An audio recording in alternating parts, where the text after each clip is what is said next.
नमस्कार दोस्तों, मैं डॉक्टर मनीषा दुबे मेरे यूट्यूब चैनल में आप सभी का बहुत बहुत स्वागत करती हूँ। तो चलिए फ्रेंड्स, आज मैं आप लोग के साथ शेयर करूँगी अपने बनाए हुए नोट्स। और ये सारे नोट्स फ्रेंड्स रैंडम बनाए हुए हैं, कोई सब्जेक्ट वाइज नहीं है। मैं जैसे जैसे रीड करती थी मुझे लगता था कि मुझे राइट डाउन कर लेना चाहिए, तो उस टॉपिक को मैं राइट डाउन कर लेती थी। तो वही सारी चीज़ मैं आज आप लोग के साथ शेयर करूँगी फ्रेंड्स। तो होप करती हूँ ये सारे क्वेश्चन आपके आने वाले एग्ज़ाम्स के लिए हेल्पफुल रहेंगे।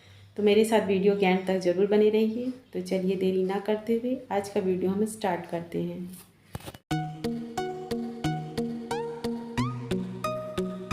मिल्क एंड मिल्क प्रोडक्ट से बनने वाली मेडिसिन, ठीक है। तो लैक कैनाइनम से क्या बनती है? डॉग मिल्क से बनती है लैक कैनाइनम। लैक फैलिनम बनती है कैट मिल्क से।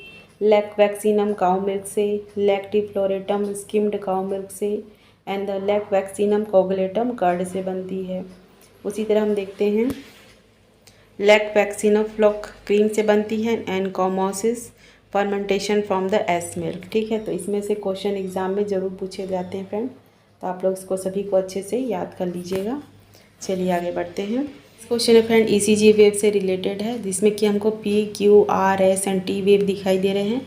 तो इसमें से एग्ज़ाम में क्वेश्चन ज़रूर बनते हैं, जैसे कि पी वेव क्या डिनोट करता है? ये आर्टियल डिपोलराइजेशन को डिनोट करता है, ठीक है फ्रेंड्स। उसी तरह क्यू क्या डिनोट करता है? क्यू आर एस ये करता है वेंट्रिकुलर डिपोलराइजेशन को। And the T wave ventricular repolarisation को, ठीक है। तो इसको आप लोग अच्छे से याद कर लीजिएगा, क्योंकि ये एग्ज़ाम में क्वेश्चन पूछे गए थे फ्रेंड्स। पी वेव किसको डिनोट करता है? CGPSC 2017 के क्वेश्चन पेपर में।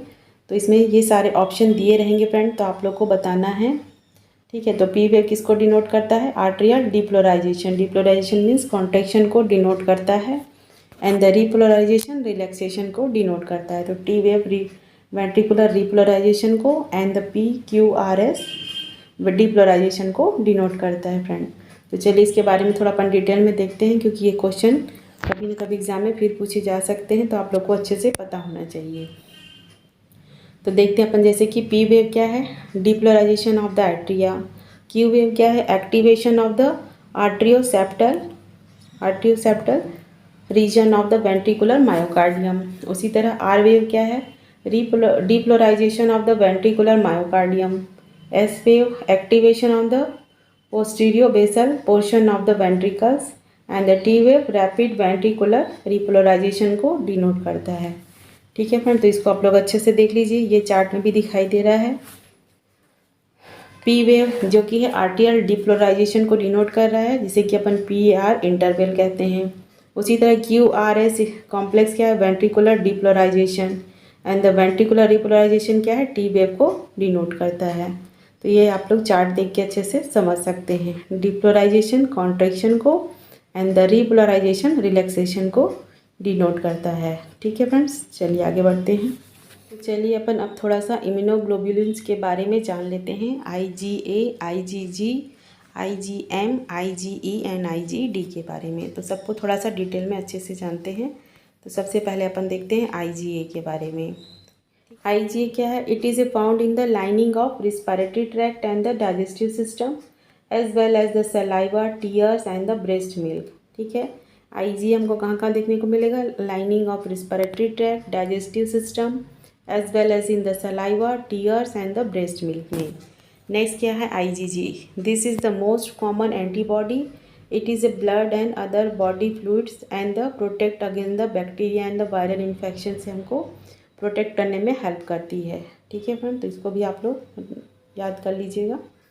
नेक्स्ट देखते हैं अपन IgM। It is a found mainly in the blood and the lymph fluid. This is the first antibody the body make it's fight a new infection, ठीक है। तो ये क्वेश्चन एग्जाम में पूछा गया फ्रेंड्स, कौन से इम्यूनोग्लोबुलिन्स है जो कि हमारे बॉडी में फर्स्ट एंटीबॉडी अपेयर होती है टू अगेन द इन्फेक्शंस को लड़ने में। तो सबसे पहली कौन सी अपेयर होती है? IgM। तो ये क्वेश्चन एग्जाम में कई बार पूछा गया फ्रेंड, तो इसको भी आप लोग नोट डाउन कर लीजिएगा, ठीक है। बहुत ही इंपॉर्टेंट है ये। फर्स्ट एंटीबॉडी कौन सी अपेयर होती है? IgM। नेक्स्ट देखते हैं IgE, ठीक है। ये एलर्जी से लड़ने में हमारी हेल्प करती है। एनाफिलैक्टिक रिएक्शन एंड एलर्जन से लड़ने में हमारी हेल्प करती है। IgE it is normally found in the small amount in blood. There may be higher amount when the body over react to the allergens और in the fighting an infection from the parasite. ठीक है friends, next देखते हैं IgD। It is the least understood antibody with only small quantity in the blood. हमारे body में small quantity में रहती है और लीस्ट इम्पॉर्टेंट है इसका, लेकिन है इम्पॉर्टेंस, लेकिन लीस्ट क्वांटिटी में है। ठीक है, बाकी लोग ज़्यादा इम्पॉर्टेंट हैं। चलिए नेक्स्ट देखते हैं। सबसे पहले देखते हैं IgG का हमारे बॉडी में क्या है। It is a mainly extra vascular major immunoglobulins. IgA can be a cross the placenta from the 12th week. ठीक है, तो एग्ज़ाम में ये क्वेश्चन भी आता है कि कौन से इम्यूनोग्लोबुलिन्स या एंटीबॉडी हमारे प्लेजेंटा को क्रॉस करती है। ये क्वेश्चन आप लोग कई बार रिपीट देखे होंगे, तो वो कौन सी है, IgG। ठीक है, IG can cross the placenta from the 12th week. Only immunoglobin जो क्रॉस करती है प्लेजेंटा को वो है IgG। नेक्स्ट क्वेश्चन देखते हैं IgM क्या है। It is appear first in the course of infection and it is a first antibody to prepare by a neonate. ठीक है, फर्स्ट एंटीबॉडी प्रिपेयर होती है एंड कोर्स ऑफ इन्फेक्शन में prepare by a neonate. Next क्या है, IgA। This is a type of immunoglobulins is found in the large quantity in body secretions like saliva, milk, tears, colostrum, etc. And IgE, it is a major antibody responsible for immediate allergic anaphylactic reaction. And IgD, it is a present in very small quantity. Down syndrome trisomy 21 कहा जाता है इसको साथ में ही। And karyotype क्या है इसका, 47XX और 47X5। ठीक है फ्रेंड्स, चलिए थोड़ा विटामिन्स के बारे में भी जान लेते हैं, क्योंकि इसमें से भी एग्ज़ाम में क्वेश्चन ज़रूर पूछे जाते हैं। तो विटामिन्स में देखते हैं अपन फैट सॉल्युबल विटामिन कौन कौन से हैं, A, D, E, K। ठीक है, विटामिन बी कौन कौन से हैं, thiamine, riboflavin, niacin, pantothenic acid, biotin, vitamin B6, vitamin B12 and the folate. ठीक है, चलिए अब इसके डिसीज डिसऑर्डर देखते जाते हैं। विटामिन ए से नाइट ब्लाइंडनेस देखने को मिलता है, विटामिन B1 से बेरी, विटामिन B2 से राइबोफ्लेविनोसिस, विटामिन B3 से पैलेग्रा, विटामिन B5 से पैरेस्थीसिया, विटामिन B6 से एनीमिया, विटामिन B7 से डर्मेटाइटिस इंटराइटिस, विटामिन B12 से क्या देखने को मिलेगा हमको, मेगलोब्लास्टिक एनीमिया, विटामिन C से scurvy and the swelling of gums, and vitamin D से रिकेट्स एंड एस्टियोमेलाइका। डेफिशिएंसी से less of fertility and the vitamin के की डेफिशिएंसी से नॉन क्लॉटिंग ऑफ ब्लड। ठीक है, नेक्स्ट देखते हैं अपन हार्ट साउंड। अपन देखते हैं first heart sound, second, third and fourth. ये हमको कब सुनने को मिलेगा, तो इसमें से एग्जाम में क्वेश्चन जरूर बनते हैं friend. First heart sound, sudden closure of AV valve, जिसे कि अपन मिट्रल एंड ट्राइकस्पिड वॉल्व भी कहते हैं। सेकेंड हार्ट साउंड कब सुनने को मिलेगा हमको, क्लोजर ऑफ सेमिलुनर वॉल्व, जिसे कि हम एरोटिक एंड पल्मोनरी वॉल्व कहते हैं। Third heart sound poor ventricular function की वजह से। And the fourth heart sound powerful atrial contraction call the atrial sound and the inrush of the blood into the ventricles. तो इसमें से exam में question जरूर बनते हैं फ्रेंड्स, तो इस सबको आप लोग अच्छे से याद कर लीजिएगा। ये हम नेक्स्ट देखते हैं अननेचुरल सेक्सुअल ऑफेंसेस। ये फॉरेंसिक से रिलेटेड सारे क्वेश्चन है फ्रेंड्स, तो इसमें से भी क्वेश्चन एग्जाम में ज़रूर बनते हैं, जैसे कि सोडोमी किसे कहेंगे, एंड लेविसियसनेस, बकल क्वेश्चन, बेस्टिलिटी। ठीक है, तो इसके बारे में चलिए अपन देखते हैं। सबसे पहले देखते हैं अपन सोडोमी किस कंडीशन को कहेंगे, जिसे कि अपन बगरी भी कहते हैं। It is the anal intercourse between the two man और the between a man and woman, तो इस कंडीशन को अपन सोडोमी कहेंगे। और भी सारे टर्म्स होते हैं, जैसे कि पेडेस्ट्री, ये क्या है, passive agent is a child and the practice is a known as the pederasty and in the passive agent is called the child या कैलामाइड भी कहेंगे। उसी के तरह और टर्म्स है ग्रीनोफिलिया, क्रिनेटोफिलिया, इसमें passive agent is the old person. ठीक है, तो ये सारे टर्म्स आप लोग याद कर लीजिएगा अच्छे से। नेक्स्ट देखते हैं हम लेसिबियसनेस। ठीक है, ये कौन सी कंडीशन है, lesbianism is the physical expression of female homosexuality. ठीक है, फीमेल होमोसेक्सुअलिटी को अपन लेसिबियसनेस कहेंगे। उसी तरह देखते हैं बेस्टिलिटी क्या है, sexual intercourse with the lower animals, cow, bitches, female sheep, donkey, goat, large bird, bulk and the horse, dog etcetera. ठीक है, sexual intercourse with lower animals, इस टर्म्स को कहेंगे अपन बेस्टिलिटी। ये भी फॉरेंसिक से रिलेटेड है, सेक्सुअल परवर्जन के बारे में। तो इसमें से भी सारे क्वेश्चन एग्ज़ाम में पूछे जाते हैं। तो सबसे पहला देखते हैं अपन एक्जिबिटिनिज्म। ठीक है, ये टर्म्स किस कंडीशन को कहेंगे? Is the type of sexual perversion where the sexual gratification may or may not be obtained by exposing to a unsuspecting stranger or in the public place। ठीक है friends, it is a type of sexual perversion where the sexual gratification may be obtained by exposing to a unsuspecting stranger or in a public place। ठीक है, next question देखते हैं terms कौन सा है? फेटिचिज्म। तो ये कंडीशन कौन सी है? It is obtain sexual gratification by using or thinking about an inanimate object or part of the body. ठीक है, तो ये सारे टर्म्स से एग्ज़ाम में क्वेश्चन पूछे जाते हैं फ्रेंड्स। तो ये सारे टर्म्स और इसके अंदर की डिटेल्स को आप लोग अच्छे से रीड करिएगा। नेक्स्ट देखते हैं इसमें frotteurism. It is obtaining a sexual gratification by rubbing a one's genitalia against the other is crowd and the public place. ठीक है, these are often use in with other prolific paraphilic like a voyeurism, exhibitionism etcetera. ठीक है, it is obtaining a sexual gratification by a rubbing a one's genitalia against other is crowd and the public place. ये punishable है under the section 334 IPC के अंतर्गत। And next क्या है? Lust murder. ये condition terms किस condition में कहेंगे? जिसे कि अपन इरोटोफेनोफिलिया भी कहेंगे। ठीक है, इरोटोफेनोफिलिया। It is a homicide in which the offender get a sexual gratification by killing the partner. This is considered as the extreme of sadism। ठीक है, sexual gratification is obtained by killing the partner. This condition is the extreme form of sadism। इसे अपन lust murder कहेंगे। Next क्या है friends? Sadism. Sadism कौन सी terms है ये? Getting a pleasure, specially sexual pleasure from the hurting other people. Sadism also known as the algolagnia भी कहेंगे इसको। ठीक है, तो ये आप लोग याद कर लीजिएगा, एल्गोलेगिनिया भी कहेंगे इस टर्म को। ठीक है, तो इसमें देखते हैं अपन क्या है। It is A getting a pleasure, specially sexual pleasure from the hurting other people. ठीक है, तो इस कंडीशन को अपन सैडिज्म कहेंगे। उसी तरह देखते हैं मैसोचिज्म किस कंडीशन को कहेंगे? It is a also known as the passive algolagnia. It is a sexual gratification through the receiving a pain upon the self by another person। ठीक है, तो इसमें सेल्फ मैंने, ठीक है, ये जस्ट अपोजिट कंडीशन है सैडिज्म की, masochism. It is also known as the passive algolagnia. It is a sexual gratification through the receiving a pain upon the self by another person, usually a partner of opposite sex. ठीक है friend, तो ये सारे terms को आप लोग देखिएगा अच्छे से। नेक्स्ट देखते हैं अपन वॉयरिज्म। ठीक है, receiving A sexual gratification by observing A nude individual without their knowledge. Next क्या है? नेक्रोफिलिया। नेक्रोफिलिया क्या है? It is A mean intercourse with the dead body. ठीक है, डेड बॉडी के साथ इंटरकोर्स हो तो उस कंडीशन को अपन नेक्रोफिलिया कहेंगे। एंड नेक्रोफेजिया क्या है? It is A means eating the flashes of dead body after the sexual gratification. ठीक है, तो दोनों टर्म्स में अंतर है, आप लोग इसको अच्छे से रीड करिएगा। चलिए आगे बढ़ते हैं। नेक्स्ट देखते हैं अपन की स्टेज ऑफ लेबर। ठीक है, ये ऑब्सगानी से रिलेटेड क्वेश्चन है।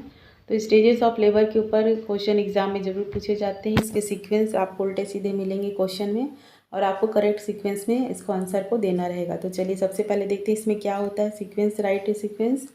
स्टेजेस ऑफ लेबर में पहले डिसेंट होगा, फिर इंगेजमेंट, देन नेक फ्लेक्शन, फिर इंटरनल रोटेशन, फिर क्राउनिंग, फिर extension of the presenting part, फिर रिस्टिट्यूशन होगा, then external rotation and the lateral rotation. ठीक है, तो ये सीक्वेंस आप लोग अच्छे से याद कर लीजिएगा क्योंकि इसमें से भी क्वेश्चन एग्जाम में पूछे जाते हैं। तो अपन friend myopia, hypermetropia and astigmatism. ठीक है, तो ये अपन स्कूल टाइम से पढ़ते चले आ रहे हैं। फिर भी चलिए देखते हैं मायोपिया क्या है। Eye is enlarge so that the images fall before the retina. ठीक है, इसमें हमको कौन से लेंस की ज़रूरत पड़ती है? कॉनकेव लेंस की।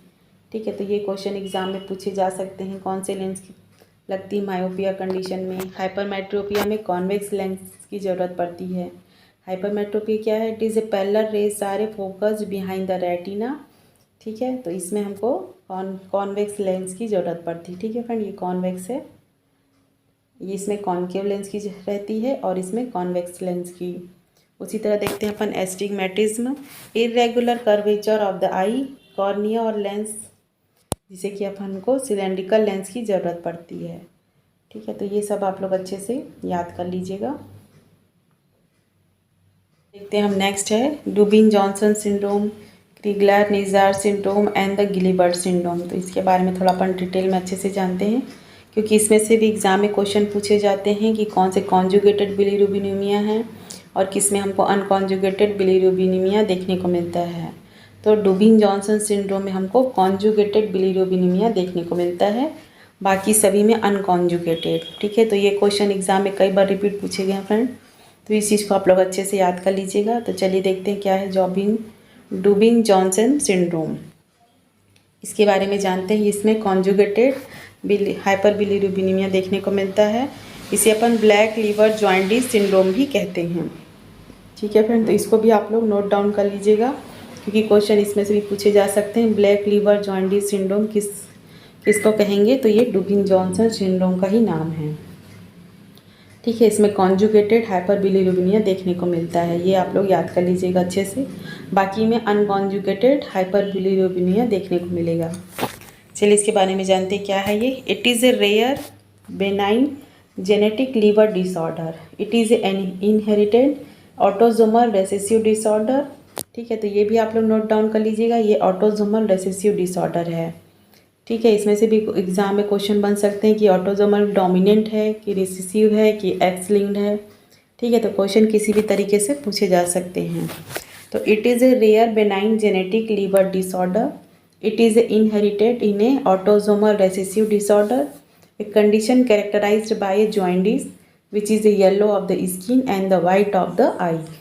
ठीक है फ्रेंड, नेक्स्ट देखते हैं अपन क्रीगलर नाइज़ार सिंड्रोम। तो ये क्या है? अनकॉन्जुगेटेड है, हाइपर बिलीरुबिनेमिया देखने को मिलेगा इसमें unconjugated. It is a rare genetic disorder characterized by an inability to properly convert and clear bilirubin from the body. It is a severe condition characterized by high level of toxic substance called the bilirubinemia is the blood. ठीक है, तो इसे अपन क्रीगलर नाइज़ार syndrome कहेंगे। देखते हैं अपन गिलीबर्ट syndrome क्या है। It is a condition as a result of inherited gene mutation, constitutional hepatic dysfunction and the familial non-hemolytic jaundice. Liver doesn't properly process bilirubin and bilirubin is produced by the breakdown of the blood cells. हम forensic में फिर से strangulation chapter में देखते हैं mugging, बंडेलोसा, ग्रेडोलिंग, throttling and बर्किंग, ये सारी condition किस कंडीशन को कहेंगे। तो वन बाय वन सबको अपन डिटेल में अच्छे से समझते चलते हैं फ्रेंड, ताकि आप लोग को अच्छे से क्लियर समझ में आए। तो इसमें सबसे पहले देखते हैं मगिंग। मगिंग कौन सी कंडीशन को कहेंगे? मगिंग क्या है? When the strangulation is a brought about by the compression the throat with A foot, knee, band of elbow और सम अदर सॉलिड सब्सटेंस। ठीक है, एक तरह का स्ट्रैंगुलेशन है जिसमें कि compression of the throat with A foot, knee, band of elbow और सम अदर सॉलिड सब्सटेंस। ठीक है, जिसे अपन मगिंग कहेंगे। तो अपन डायग्राम में भी देख सकते हैं फ्रेंड्स, इस डायग्राम में हमको दिखाई दे रहा है नी के द्वारा एल्बो के द्वारा उसमें प्रेस किया जा रहा है, कंप्रेशन दिया जा रहा है नेक में, ताकि वो सामने वाले की डेथ हो जाए।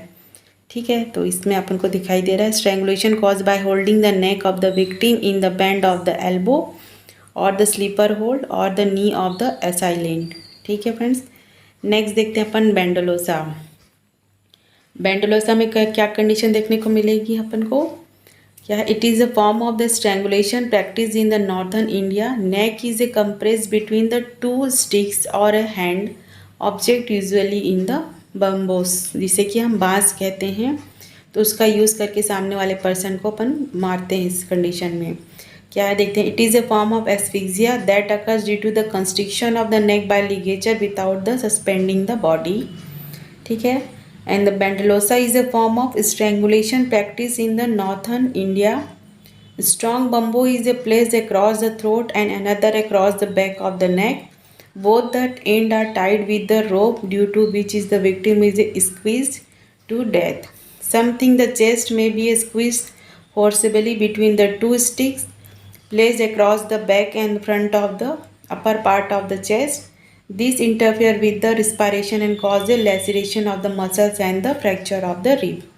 ठीक है, इसमें बांस का उपयोग किया जाता है सामने वाले विक्टिम को मारने के लिए और बम्बों को क्रॉस सेक्शन में इस तरह से प्लेस किया जाता है। तो इस डायग्राम में आप देख सकते हैं, इस कंडीशन को अपन बेंडोसला भी कहेंगे। ठीक है, वन स्ट्रॉन्ग बैम्बो और stick is a place across the back of the neck and another cross the front. ठीक है, सामने से इसको क्रॉस करके पर्सन को नेक को कंप्रेस करके मारा जाता है। तो इस कंडीशन को अपन बेंडोसला कहेंगे। बंसोडला क्या है? ए वुडन पोल और rod is a place over the front of and behind the neck. One end of this rod is fastened together by a rope, and other end when the forcibly brought together squeeze the neck to cause a death. ठीक है, and mugging क्या था हमने देखा है? Brought about by squeezing the neck of the victim in the cross the elbow or the bend of the knee. ठीक है, next देखते हैं अपन ग्रेटोलिंग कौन सी कंडीशन होती है। ग्रेटोलिंग होती है kill by the strangulation, especially with a length of the wire or cord, and he had been gratulated with the piano wires. ठीक है, वायर का है ना, कॉर्ड का इस तरह का यूज़ करके, पियानो वायर का यूज़ करके सामने वाले को मारा जाता है। थ्रॉटलिंग ये कैसी कंडीशन होती है? ये मैनुअल स्ट्रेंगुलेशन है जो कि हमको कॉमनली देखने को मिलती है। It is A violent asphyxial death produce by compression of neck manually is by the using a human hand. ठीक है, ह्यूमन हैंड को जनरली यूज़ होता है और सामने वाले के गले को दबा करके मारा जाता है। इसको नॉर्मल अपन कॉमनली देखने को मिलता है। The neck is a compress by using a hand, either one hand और बोथ हैंड। ठीक है, may be use to throttle a person. And autopsy finding में हमको क्या क्या देखने को मिलेगा? थ्रॉटलिंग में in addition to sign of asphyxia injury में भी सीन। ठीक है, इंजुरी भी दिखाई देगी हमको नेक में। Injury are in the form of contusion and abrasion and depend upon force apply. ठीक है, इस तरह से हमको कंट्यूजन, एब्रेजन ये सब हमको नेक में दिखाई देगा। The relative position of victim and the assailant, the number of assailant, the manner of grasping the neck either with one hand और both hand, and the degree of pressure exerted on the neck. ठीक है, तो ये सभी चीज़ें हमको इसमें देखने को मिलेगी। इसके फ्रेंड बर्किंग। ठीक है, बर्किंग क्या? It is a form of mechanical asphyxia where the death is a cause by combination of smoothening and traumatic asphyxia. ठीक है, कॉम्बिनेशन देखने को मिलेगा हमको स्मूथनिंग एंड ट्रॉमेटिक एस्फेक्सिया का। It was the name after the criminal name is Barq.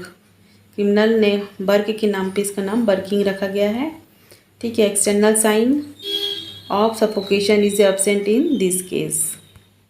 Smoothening क्या है? Asphyxia by the smoothening is a cause by blocking air into the lung by the simultaneously closure of the nose and the mouth.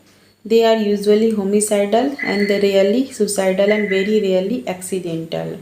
ठीक है, bruises or abrasion on the cheeks, around the mouth, lips or lesion within the lips or mouth are the feature of smoothing. ठीक है, तो इस diagram में आप देख सकते हैं स्मूथनिंग का। Smoothening is refer to death resulting from the mechanical occlusion of the nose and mouth that prevent the breathing. ठीक है, इस तरह से आप सामने वाले के स्मूथनिंग में मारा जाता है, नोज एंड माउथ को क्लोज करके। The smoothening agent is usually is the fabric and impervious sheet or a hand, though the occasionally is a mobile solid such as a and mud, grain or floor may be responsible for the blocking the passage.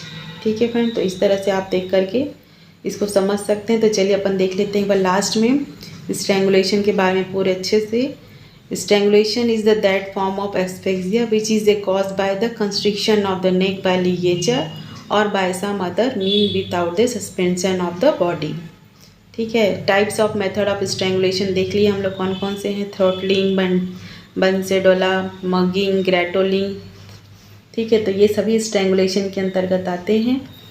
तो सबसे पहले देखते हैं अपन throttling. Strangulation by ligature, then throttling क्या है, strangulation by hand, manual strangulation जो हम कॉमनली देखने को मिलता है, सामने वाले को अपन हाथ से गला दबा के मारते हैं, तो इस कंडीशन को अपन मैनुअल स्ट्रेंगुलेशन के अंतर्गत आता है और कॉमन देखने को मिलता है, इसे अपन थ्रोटलिंग कहेंगे।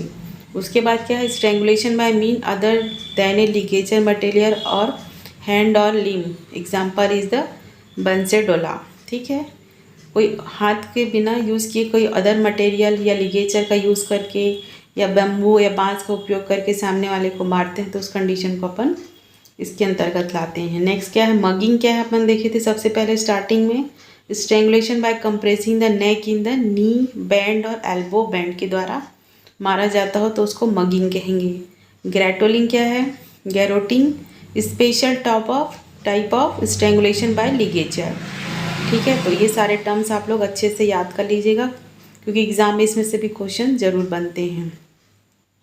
साइन एंड सिम्टम देखते हैं क्या क्या देखने को मिलेगा हमको स्ट्रेंगुलेशन में। Conjunctival haemorrhage, petechial haemorrhage, congestion and cyanosis of face and neck, ear bleeding, nose bleeding, protrusion of tongue, contusion, nail mark in the neck, homicidal strangulation में देखने को मिलेगा। Postmortem finding of homicidal strangulation में क्या क्या देखने को मिलेगा, एक्सटर्नल एप्रियंसेस में ligature mark, it is a circular contusion, abraded contusion with parchmentized. It is usually at below the level of thyroid cartilage. And face में क्या दिखाई देगा हमको, highly congested and cyanosed, radio spot abundant on the forehead, temples, eyelid and under the conjunctiva. ठीक है friend, तो ये सब आप लोग अच्छे से देख लीजिएगा क्योंकि इसमें से एग्ज़ाम में क्वेश्चन जरूर बनते हैं। ठीक है, सारे सेक्सुअल परवर्जन पे एंड सारी ये स्ट्रेंगुलेशन के ऊपर जितने भी टॉपिक हैं सबको आप लोग अच्छे से रीड करिएगा। चलिए आगे बढ़ते हैं। 21 Down syndrome, trisomy 18 Edward syndrome को कहेंगे, trisomy 13 Patau syndrome and the monosomy the Turner syndrome. Pentavalent vaccine में 5 वैक्सीन को मिलाकर के एक वैक्सीन प्रिपेयर किया गया है, तो इसमें कौन कौन से हैं, diphtheria, pertussis, tetanus, hepatitis B and Hib meningitis. तो इसको भी आप लोग अच्छे से याद कर लीजिएगा। चलिए थोड़ा सा फॉरेंसिक के भी शॉर्ट नोट्स हैं उसको भी देख लेते हैं। जैसे कि है section 84 IPC is the make not in rules के अंतर्गत आएगा। Dying declaration come under the Indian evident act IEA, तो ये किसके अंतर्गत आएगा, IA 32 के अंतर्गत। Dying declaration come under the IEA 32। Next देखते हैं, punishment from false evidence is under the IPC section 193। ठीक है, फॉल्स एविडेंस किसके अंतर्गत आएगा, IPC सेक्शन 193। नेक्स्ट देखते हैं, magistrate inquest is a conducted in the following cases except death by suicide को छोड़ करके सभी मजिस्ट्रेट इंक्वेस्ट के अंतर्गत आएगा। ठीक है, नेक्स्ट देखते हैं, Locard method also known as the poroscopy. ठीक है, नेक्स्ट है IPC section which deal with the death due to the criminal negligences, ये किसके अंतर्गत आएगा, IPC सेक्शन 304A के अंतर्गत। ठीक है, death due to criminal negligences. Next देखते हैं, the case should be a filed with 2 years of alleged negligences of doctor, this is known as the res indica. ठीक है friend, the case should be a filed with the 2 years of alleged negligences of doctor, this is a known as the res indica. ठीक है, अब चलिए साथ में Organon के भी कुछ शॉर्ट नोट्स हैं उसको भी देख लेते हैं। फर्स्ट क्या है, who bought homeopathy to India, John Martin Honigberger. ठीक है, who brought a homeopathy to India, John Martin Honigberger. Next क्या है, a manual of pharmacodynamic was publish in 1875। ठीक है, नेक्स्ट क्या है, E.A. Farrington died on 15 December 1885। Hahnemann first share of the idea of his theory chronic disease to whom, किसके साथ share किया था उन्हें, द ग्रॉस एंड स्टाफ के साथ। Hahnemann first share the idea of his theory of chronic disease. Next है, E.V. Nash born in the 8 March 1838। Next है, Hering died due to heart attack. बाकी का भी आप लोग देख लीजिएगा, बोनिंग हसन, हैनीमन, है ना, इनकी डेथ किस वजह से हुई थी, बोगर की। तो इसमें से भी क्वेश्चन एग्जाम में पूछे जाते हैं। तो ये भी क्वेश्चन है friend. Question, father Muller honoured by which award by British government for the social activities. कौन सा था वो, कैसियर वन हैंड मेडल। ठीक है, नेक्स्ट देखते हैं अपन question, organ of medicine was amplification and the extension of the medicine of experience with aphorist form set by वोम ड्यूकडेन। नेक्स्ट क्या है, Calvin Knerr died in the 1940 में and the Boger died in 1935 में। तो आज का वीडियो मैं यहीं पर एंड करती हूँ फ्रेंड्स। होप करती हूँ ये सारे क्वेश्चंस आपके आने वाले एग्ज़ाम्स के लिए हेल्पफुल रहेंगे।